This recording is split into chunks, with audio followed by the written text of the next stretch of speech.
This program is part of the Cosmic Potato Podcast Network. For more shows like this, visit our website at cosmicpotatonetwork.com. Watching television, watching television. Watching television, watching television. I need all the image, I need all the sound. I know the info right into my mind. Hey everybody, welcome back to Trial by Pilot. This is the show where we judge an entire series of television and the work of hundreds on one episode. I'm Bill Lynch. I'm Elizabeth Lynch. Happy Mother's Day. Thank you. Happy Mother's Day to all the mothers out there listening. As one of my gifts to you, I thought we should do another superhero show. Thank you. I really appreciate it. And I got to watch it on Mother's Day. Hey, that was on you. Obviously, this is going to come out after Mother's Day. A couple days, Okay. but we are recording on Mother's Day Yeah. night.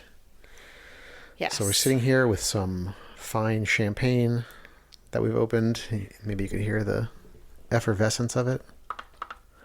The clink clink, the aluminum can. We're drinking seltzer. Listen, I wanted to open another fancy beer, and you said no. I know. I'm just, I'm going to go to bed right after this. I don't know. I had some beer. I had a sleepy day today. Thank you for letting me have such a relaxing day. My pleasure. I needed you high energy for tonight's episode. Yeah. So, That's why I'm drinking this effervescent seltzer. yeah. I hope I don't burp too much into the mic. Boy, I'll try to edit it out. I have to do it every other week. So, before we get into this, it being Mother's Day and all, Yes. who are some of your favorite TV moms? All right. First of all, a good gift to me would have been give me a heads up that this question was going to be asked so I could prepare for it. Nah, All right. Linda Belcher that's a good pick. comes right to mind. Frankie Heck. Oh, I love Frankie Heck. It's funny. I was going to say Deborah. What was their last name in that show? Yeah, Everybody Loves Raymond. Yeah. What was her last name? Barone. Yeah. Deborah Barone. She's not like your typical TV mom pick, but I think that's why I liked her so much. Mm-hmm. She was always a little bit cranky, but I get it now.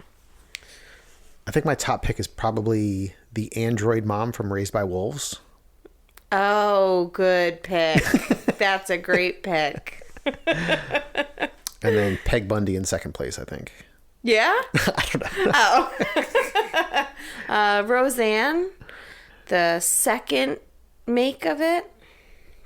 Where she dies off. Yeah.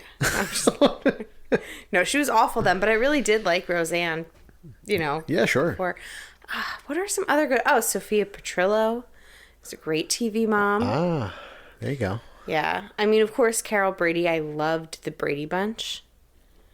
You know who was a good TV mom? Did you ever watch The Wonder Years? Yeah, a long time ago. So the mom in The Wonder Years is just like a very, I don't know, she just seemed so sweet. Just a good, comforting mom. I don't remember that character at all. Yeah. I vaguely remember what she looks like. That's it. I mean, I don't remember much about the show, to be honest. So, I don't really know. I'm assuming, I think she Yeah. was a good mom. That's another show with an iconic opening theme song. Yeah. We were talking about that on the Golden Girls episode. Golden Girls and Cheers, but Wonder Years is up there Oh, too. yeah, definitely. Yeah. I haven't thought about that show in a while. All right, should we talk about Jupiter's Legacy? Yeah, let's get right into There's it. a mom in this show. Talk about great TV moms. So, Lady Liberty or whatever her name is. there are just so many superhero shows, There are. and we have to watch some of them. We don't have to watch all of them, I didn't make you watch Invincible. right? Here's the thing. I think superheroes have been, big in pop culture for a very, very long time. Mm-hmm. But, I mean, they are at their absolute peak. They are the fucking pop culture thing right now. If 10 or 15 years ago it was zombies, maybe even Right. less than that, it's definitely superheroes right now. I mean, so many movies, obviously. The MCU, is pretty standard superhero storytelling, but it's still entertaining. It's still fun. They still deal with some complexities. Some of the stories are really unique. We enjoyed WandaVision. Right. Totally different spin on the superhero genre. There are TV shows that take unique spins on things. The Boys, Umbrella Academy, Invincible, and now Jupiter's Legacy, like all take a different look at it from a non-traditional point of view. Like, what if superheroes were complete piece of shit celebrities? You know, what if you were the second generation of superheroes, which is kind of this and Invincible? So there are interesting takes. With all that said, even I am like getting a little burnt out. Okay, that's what I was actually just going to say. I was trying not to interrupt you, but it's like, okay, but when is it just too much? Yeah, because even with all the different angles, at some point I'm just like, okay. I've seen something maybe not exactly like this, but like pretty adjacent to it. Yeah. Like, and it gets to a point where you just kind of have to like, I don't know. I guess for me, and it's, you know, if you've listened to the podcast, you know superheroes isn't my favorite genre, though I have liked some of the shows. So, but being that it's not my favorite genre, I typically don't know the comic book that it's been based off of or the movies that people have all seen before. right. But even not knowing that, it kind of gets to a point where it's like, aren't they all kind of doing the same thing? Like, it just feels a little derivative. Sure. I think it's a genre of media, you know? Yeah. So Yeah. to a certain extent, sure, it's derivative. I think you can keep telling interesting stories. I think that they will. Like I mean, like, you know, every content producer and artist. You know, like I'm interested and excited to see some of the upcoming Marvel movies. Yeah. I think they'll keep being entertaining. You know, I don't even know who the first superheroes were, like Namor and maybe Superman. And it was like good versus evil. That was it. Yeah. And, I mean, like at this point in modern day society, that's pretty boring, pretty bland. Right. You need some gray area. You need Which some they kind of complexity. touch on in this episode, which I thought was interesting. They do. Yeah. And then, you know, like the X-Men came out a little bit later than that, and it was still mostly good versus evil. But then as that evolved, there became complexities with Magneto as a supervillain that was maybe fighting for the right reasons, but going about it the wrong way. And now there's these shows like The Boys and you know, there were comics beforehand that I think are interesting takes. Sure. I thought all this and that I was getting burnt out even before Invincible, but I enjoyed that pilot and watched the whole series, the whole first season. Okay. And enjoyed it. So even though I feel burnt out, I'm still open to a well-produced, entertaining superhero show or movie. Yeah. And so that's kind of the mindset I went into this with. I mean, I guess it's like anything where it's like, I love like a police procedural, but how many can you watch? Like, it's like they're on every network. Every network has multiple. And it's like, I mean, I would say that's more like played out than the superhero thing is. Sure, yeah. But, Gosh, yeah, there's so many. But yeah, I mean, yeah, you can like the genre, but if you know, if it has have enough. right, if it has some strong, intriguing elements to it, or if it's like really well produced, or if there's just like a fucking knockout actor in it or something. Right. Like if you have Callum Turner in it, yeah. I'll fucking watch another police procedural. Holiday Granger. I don't care what they're saying. However, they said really good things. It was all good. Good. They were good. We can cut that part out. I don't think your boy's going to be in the next season of that show. No? No, I don't think so.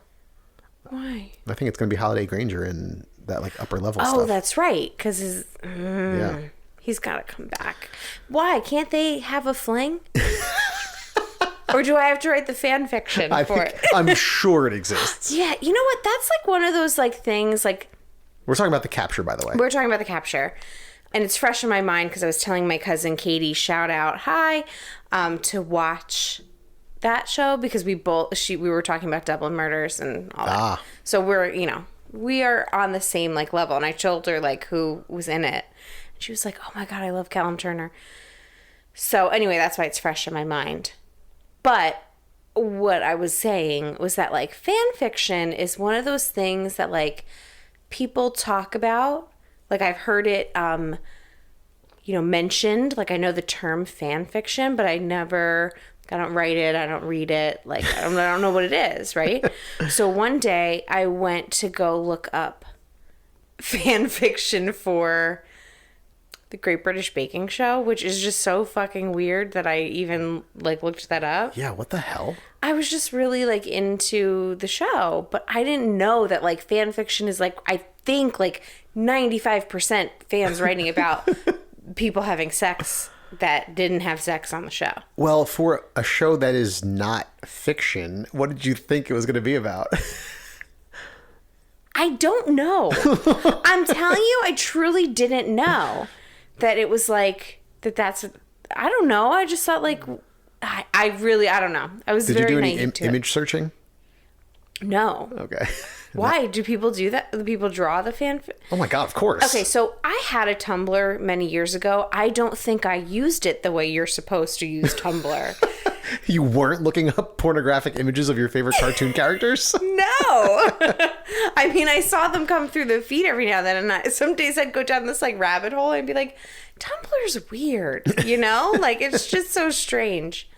But anyway, yes, in that fan fiction, I like was like, I don't know how to like, even what these message boards are, like how you search for them. Someone who like is into fan fiction right now is listening to me say this, and they're like, this girl's an idiot. What is she talking about? But the one that I clicked on to read was like Paul Hollywood and Martha having an affair. Gross. No, she was older. Okay. This was later. They made sure that it was like legit, like when she grew up. Okay. And they had an affair. It was still so weird. That's still creepy. And I was like, what is this? And it was just like odd to me, but like, I'm not shaming fan fiction. I just like was surprised by what it actually like is. Yeah, sure. That being said, I should absolutely go search fan fiction of Halliday Granger and Callum Turner's characters getting it on, right? Yeah. All right. Well, I'll update everyone. Pass anything good along to me. Okay. All right. With all that said, let's talk about Josh Duhamel. Is he the lead? Yeah. Okay. So we start with 3 children running through the woods. They're playing superheroes, and the young girl pretends to laser one of the other boys, and he says, "No, you missed me. No, you missed me." She goes, "No, I didn't. Yes, you did." And then she screams in frustration, and her scream sends out like a shockwave that knocks the other 2 boys over. Mm-hmm. And one of the boys runs away, but the other one, who's her brother, tries to calm her down. Her name is Chloe. And as he's calming her down, their dad flies in. He's a superhero. Gives them a talk about service, compassion, mercy. That's their code. This guy talks a lot about the code. It was like a very traditional superhero kind of speech. Mm-hmm. He promises them ice cream after they all cool down, but then he hears trouble off in the distance, and he apologizes, but he has to fly off. Right. And as we zoom in on the boy's dejected look, we flash forward like, I don't know, 15 or 20 years in the future. And this boy in his 20s now is at a diner and hears trouble. And so he rushes off down an alley and flies off. A couple guys are robbing an armored car, but a woman walks up as some like purple tech suit forms around her. Yeah, can I just interrupt here? This was the point in the show where I was like, they're robbing an armored car? Come on. Like, seriously? Like, just like... stereotypical? Yes. Yeah, like, sure. It's just like, are we going to really see them rob an armored car? How many armored cars are robbed? Like, I know it must happen in real life, but, like, it's just the only thing that ever seems to happen. Well, it was in these shows. Yeah, I mean, listen, I have plenty to complain about with this show, but I feel like that was just a setup for the encounter that followed, and it was a little bit tongue in cheek because they do a lot. And maybe you might have missed some things because you don't read comics and aren't into this genre, but I think they were self-aware at least about that stuff. Like, hey, here is the cookie cutter superhero stuff, and here's why it's messed up and how we can turn it on its head and that kind of thing. Yeah. I think that's at least the idea they were going for. Yeah, and I think they did later in the episode, they kind of like touched on it, like, are we really just going to save people from robbing banks or whatever? Right, yes, exactly. So they do, yeah, absolutely. And so, but that was my first reaction to it. Sure, and then later they, totally were aware of it. And so the young kid shows up. Paragon is his superhero name. And this supervillain taunts him about his dad and warns him to fly away. Because, everyone knows who the superheroes are. Did you think that was his sister at first? For a split second. Okay. Yeah. So he ends up getting his butt kicked by her. And he's about to get blasted by her again when her dad shows up, the Utopian. His dad shows up. Yes, his dad, sorry. And easily handles this woman. Yeah. And then kind of chastises the son, like, you're supposed to call in times of trouble. Do better next time. Yeah. Father's played by Josh Duhamel. Yes. And so we see the father at home. Shell is his name, Sheldon, in the bedroom. And, he looks old now. Mm-hmm. He's got, scars, long white hair, wounds on his torso. And he hears... Mm-hmm. What is he in? What else is he in? I think he was on, Las Vegas or something. I honestly haven't even seen him act in anything, I don't think. But he was in tabloids a lot when he was married to Fergie, and I guess around the time that I was reading tabloids a lot. Ah. So I just find him to be really He was attractive. married to Fergie last week? I haven't read a tabloid in 8 years. All right, so what I'm picking up, though, is that you like wounded torsos. Yes. So are my gallbladder surgery scars really getting to you? They do it for me. I have to tell you. And so he hears some stories on the news, similar to what the son saw while he was at the diner. The economy is taking a nosedive. There's some supervillain's trial that keeps getting prolonged. So eventually he goes downstairs with his wife, who's also a superhero. They reveal that their daughter has a drug issue, and the mom is trying to convince the dad, do not try and give her a sit-down talk right now. She's not ready for it. He's also concerned about their son. He's distracted. He's not ready to take over fighting villains. Mm-hmm. He might never be. And did you notice what beer they were drinking? No. High Life, champagne of beers. Oh, I did notice that. Okay. Yes, I did. Shout out to my pop-pop. And the son is on the roof and with his super hearing can hear them saying this about him. Mm-hmm. And his uncle is up there as well, joins him on the roof and convinces him to come down for dinner. Mm-hmm. Nice use of native bird species songs. There was an eastern phoebe calling and a yellow warbler in this scene. Good. Yeah. All right. So plus 2 for the show. Mm-hmm. Chloe does show up for dinner, drunk or high, and gets into an argument with the dad before storming off. Mm-hmm. And her brother goes after her, but then they get into it. And she's like, I'm sorry for you that you feel the need to idolize our dad and carry around his bullshit. Mm-hmm. And then she flies off. Brandon is the brother's name. Yeah. And then the next scene, he's out with one of his friends who's trying to convince him, you need to have a life. You're constantly under your dad's thumb and you're afraid to live. Right. Already at this point, it was laying it on so thick. Every scene with the dad and the son, exposition about what a hard ass the dad is. And then he has to go out with a friend to reemphasize it again. Right. It just seemed like an unneeded scene. Mm-hmm. We see the friend once again later, but it didn't really, it wasn't very impactful. Right. Then we have a couple flashbacks to 1929 Chicago, and we find out that Sheldon's family owns a steel empire, and they're planning to expand, but his brother Walt is trying to convince him and his dad not to. It's a bad time. The economy is too volatile. But Sheldon and their dad are like, it's not about numbers right now. It's about the families that work for us and giving Americans jobs. Mm-hmm. And the next flashback scene is Sheld on the street, and people are running past him in a panic. And he finds out that the stock market is crashing. Right. And so he goes up to the big boardroom, and it's just chaos in there.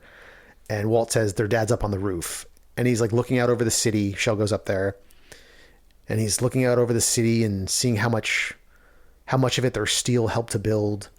And as Sheldon steps away from a second, the dad jumps and kills himself. Yeah, that was. I felt as soon as he got up there, that's what was going to happen. Oh yeah. But it was still really terrible to see it. And back in present day, Shell and Walt are at the Union's old headquarters. That was their superhero group. And Walt gets serious about how they're actually helping the world, because fighting supervillains and putting bank robbers away isn't doing anything. It's not changing society. I'm sorry, can I interrupt for 1 second? Sure. Where are they? They're at the old headquarters No, I mean where in the country? Oh, I don't know. Oh, okay. It was Chicago back in the 20s. I don't know if they're still in that area or not. Oh, it was Chicago, was this? Chicago, okay. 1929.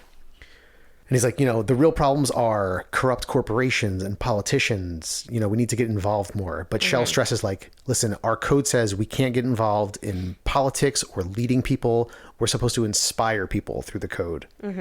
And just then, two other guys come in and say that the supervillain Black Star has escaped the Supermax prison. This is like the guy we keep seeing on the news.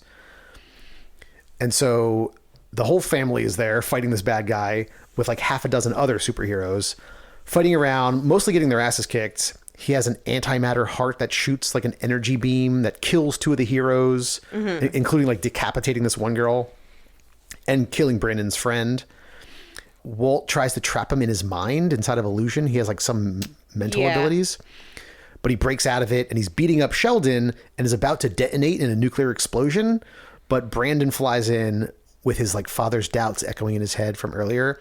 And he punches this guy so hard it caves his skull in and kills him. Right. And so immediately the dad gets up and is pissed. Like, we never take a life. It's against the code. And which, like, they were all going to die. This thing was absolutely going to kill every single one of them. Yeah, yeah. And the other thing was, like, where they're like, how did he escape? And it's like, have you seen this thing? Of course he escaped a prison. Like, what is going to hold this thing in? Well, there's a question about that later. Okay. And, as the dad is saying this stuff, Walt's like, wait, we have a problem. And so they go somewhere. I don't know if it's the Supermax prison or the headquarters, but the body of this supervillain is lying there as the same villain comes in, but like without his like high-tech suit on. And I think he has like readers around his neck, like glasses. I didn't notice that. This was kind of funny.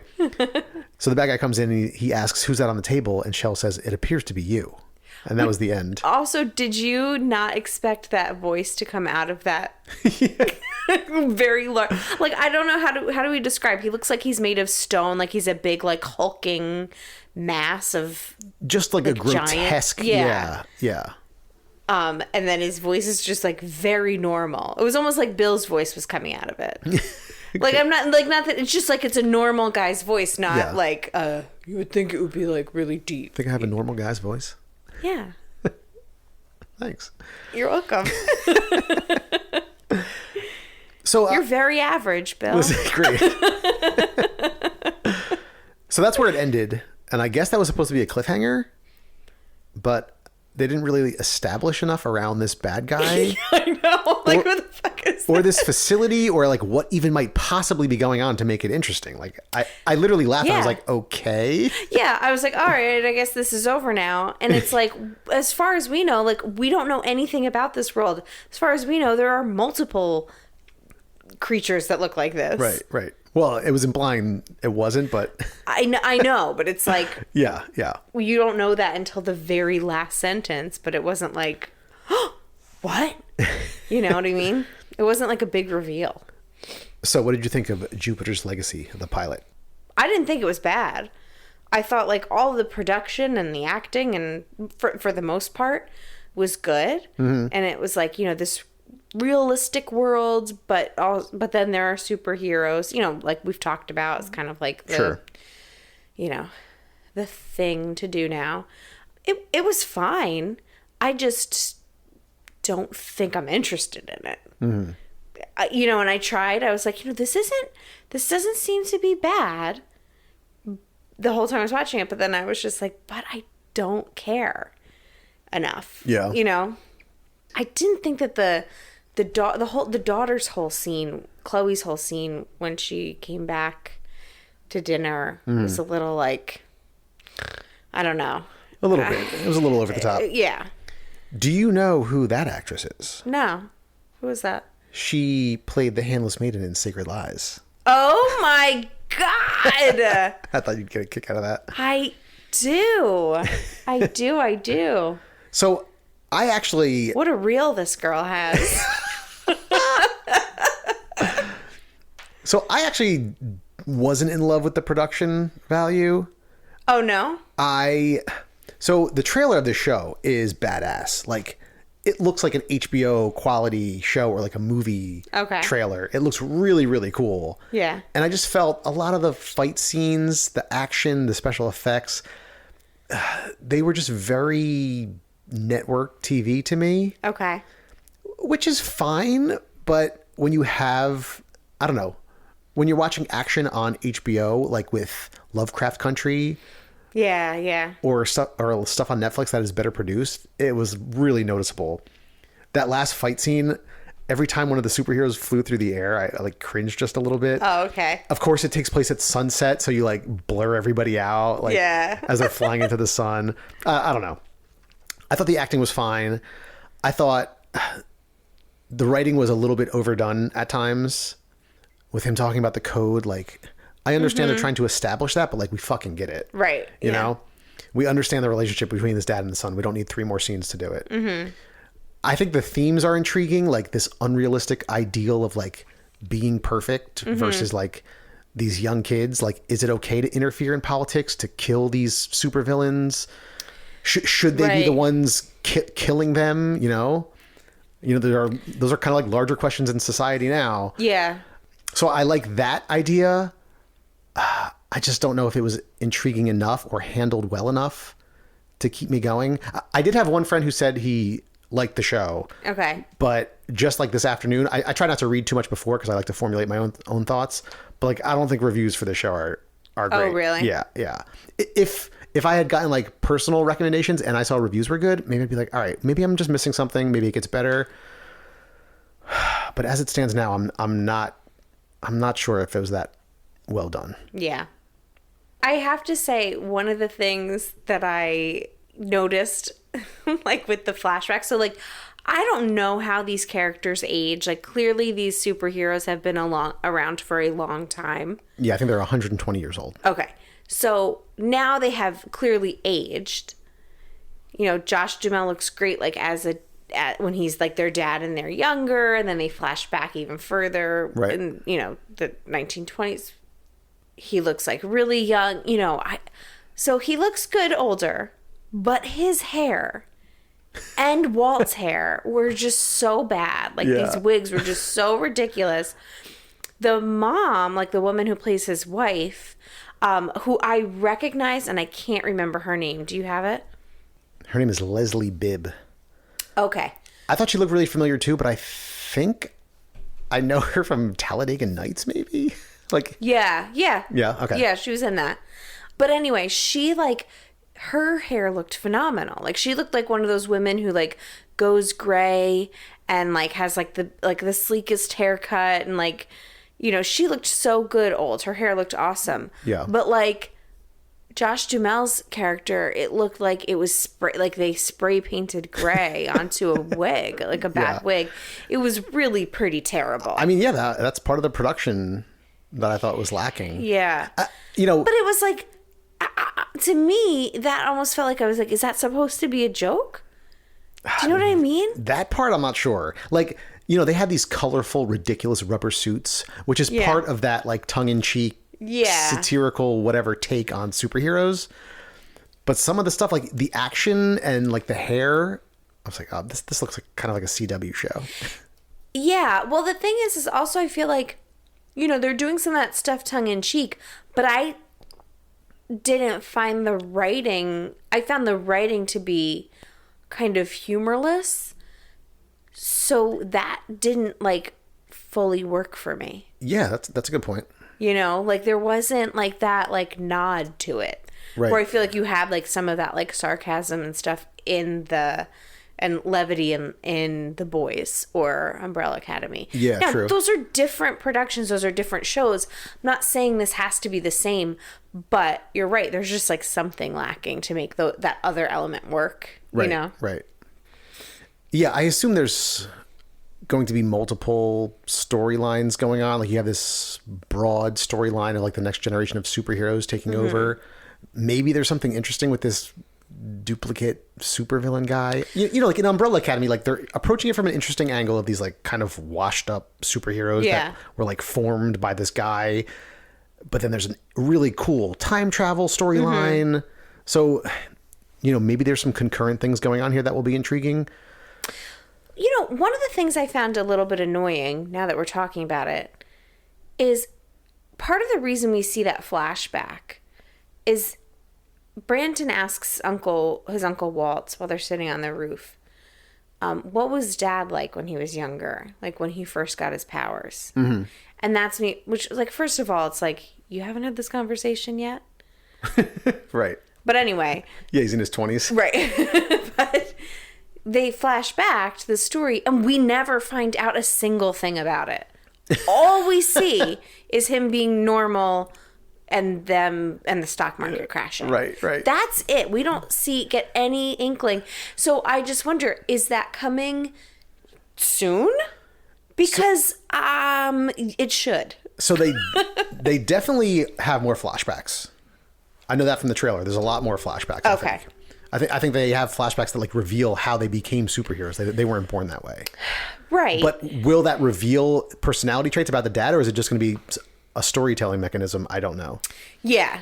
I don't know. But I'm kind of like, I would be interested to know, like, a good cliffhanger would be like, how did they get their superpowers? I thought it was such a weird way to end. Yeah, it really was. It seemed a little bit unfinished. Yeah.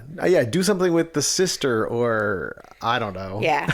It was like a little jumbled. It was. Yeah. And it didn't feel very tight to me. Mm-hmm. And the things that I did like about it were all like theoretical things, like, oh, I like the themes they're touching upon. Right. If X, Y, and Z happen. Exactly. I didn't think anything about the pilot episode was really that captivating. Mm-hmm. And the final fight scene, I mean, at this point, we've all seen a million action sequences with superheroes that cost millions of dollars to make. So, like, you can't live up to that standard. But Sure. we've all seen that. And so we have images in our head, and it was just a little bit of a letdown. Yeah. For this big, like, action scene with, like, I don't know, 12 people with superpowers, including the supervillain. Yeah. I mean, that is an interesting theme, like, that they're talking about, like, getting into politics. And I see that point, where Walt says, he still feels bad that they didn't do more during World War II. Like, they could have saved more people. Yeah. But because of the code, they didn't. And it's like, oh, wow, yeah, they should. But then, I can't remember the guy's name. Which guy? Josh Duhamel. Sheldon. The Utopian. Yeah. So he's like, okay, so then what? Then we get involved in Vietnam and this war and that war. And like, when do you stop? And I like get that point too, because it's like, then how do you stop? And what side are you on? And if you can save everyone, like, then who do you save? Like, Right. Yeah. And it's like, where would they stop? Like, Yeah. they're supposed to help everyone. Like, they're supposed to help humanity. Right. They're not supposed to like pick sides. Yeah. In that, you know what I mean? In that way. Yeah. That's, I think, is a cool idea to explore in a universe where superheroes exist. Yeah. So I am intrigued by that. Yeah. I just don't know if this show is hitting Yeah, I know. the mark. It's on an it. intriguing idea and conversation to have. I don't think I care enough to watch this show to find out how they handle it. Yeah, I think I'm in the same boat as you. Yeah. Unless I hear like a lot about it, but it doesn't seem to be heading that way. It's also very recent. It just came out a couple days ago. Yeah. So we'll see as reviews roll in how the rest of the season shakes out. But I'm certainly going to wait before I invest any more time. Yeah. I don't even think. And if you do, you can just tell me about it, because I'm just not that interested in it. If it was like Lovecraft Country exploring that, that's different. Yeah, of course. Yeah. Like, because Lovecraft Country like was just so good. Yeah. I know that they're two different shows, and I say that sometimes I'll like pull up these other shows and be like, well, if this show had done it, or if they could do it like that. It's like, obviously every show can't be the same. It's just, that is just an idea in like this fantastical world where you have like things that are not in our real world. That's kind of what I want to see. I want to see what Lovecraft Country did. Sure. Yeah. Yeah, man. I think this one is just missing like one element that needs to be shifted from the con column to the pro column for me. I think there's just a little bit of unbalance there. Like, acting was good. I think the themes and ideas are really intriguing, but production wasn't great. The writing I didn't think was that interesting. Yeah. for a show that I thought had intriguing themes, or like at least the potential, the writing to kind of enhance those and like get them boiling wasn't there. Yeah. So Their kitchen was beautiful, though. it was. The whole house and the kitchen, they're like on a farm or something, and Yeah. that was really nice. All right, so pro Good column. set I'll watch design. it. I'll watch it. Good set design. You just tipped the scales for me. Yeah, I don't even know if I would recommend it. If you love superhero stuff. And listen, I've heard this comic is great. Yeah. So maybe it'll get turned around. Maybe the second season will turn around. Does Mike read this comic? I'd be interested because he like reads like it seems to me like he reads a lot of obscure comics that like anytime Yeah. we've done a superhero show, he's like, no, I read all the comics. And he read all of Walking Dead and like Yeah, I mean, most of these aren't that obscure if you are into comics at all. right. So I'm They're like- wondering if maybe he has read them. Yeah, maybe. I'll ask him. I'll ask him. Do you think Jupiter's Legacy will get a second season on Netflix? I'm gonna say no. Man. Because why the hell not? Yeah, I mean, The Irregulars, I think, was just canceled. Oh, it was? I think so. Sorry, spoiler for the next recap episode. It's tough because I feel like maybe when there's a pedigree already of a show, like based on these really popular, well-known comic books, maybe they'll give it a chance based on that. But I'll say no too. Okay. Copier. Wow. Well, you just said it first. All right. Anything else? A new. All right. If you have suggestions on shows for us to watch, you can email us at trialbypilot@gmail.com. You can go onto Facebook, Instagram, and Twitter at trialbypilot. Follow us on all those. And go on to Apple Podcasts, Stitcher, Spotify. Subscribe to the show, leave a review, and tell a friend. And thank you to the Beats for providing our theme music. Thanks, Beats. Bye. Bye. Watching